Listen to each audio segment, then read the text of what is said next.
পদার্থবিজ্ঞানের শিক্ষক ফরিদা রাজস্থানী বিদ্যালয়টি দীর্ঘদিন ধরে সফলতার সঙ্গে শিক্ষকতা করে গেছেন। তার এই ফলস্বরূপ 5 সেপ্টেম্বর ত্রিপুরা রাজ্যের মাননীয় মুখ্যমন্ত্রীর হাত ধরে উনি রাজ্যপাল পুরস্কারে ভূষিত হয়েছে।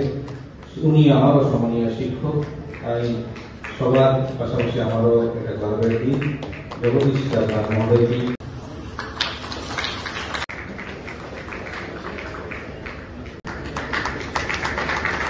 জেলা পরিষদের সম্মানীয় সভাপতি, সম্মানীয় সংগঠন, আমরা আশা করি প্রত্যেকের জীবনে শুভ সুন্দর মুহূর্ত আসবে। শিক্ষকতায় কাজ করছেন না কেন, আপনার পুঁথিগত পাঠের সাথে সাথে বাস্তবিক জ্ঞান আপনার ছেলে মেয়েদেরকে দেবেন। চাইল্ড ম্যারেজের বিষয় নিয়ে আমাদের আজকের দিনে কথা বলতে হচ্ছে। 200 বছর আগে বাল্য বিবাহ বন্ধ হয়েছিল, ঠিক না? রাজা রামমোহন রায় এসে বন্ধ করেছিলেন। দুঃখিত, সতীদাহর কথা তিনি বন্ধ করেছিলেন। আরো কুসংস্কার ছিল, বাল্য বিবাহগুলো অনেকে বন্ধ করেছে। কিন্তু আমরা কি দেখছি আজকের দিনেও 14 বছর 13 বছরের মেয়েরা পালিয়ে গিয়ে করে দিচ্ছে। এগুলি করে পরিবারকে বিপদে ফেলছে, আমাদেরকে বিপদে ফেলছে।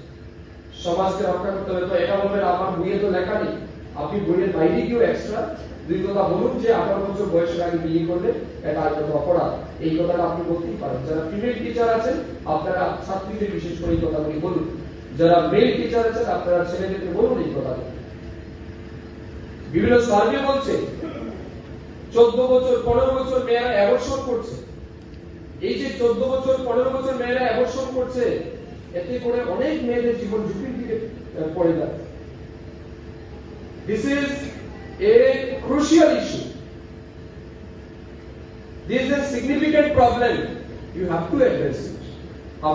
আমাদের মাননীয় মন্ত্রী তার যে ডেডিকেশন স্থাপন করেছেন, এই যে আমরা মেয়েদের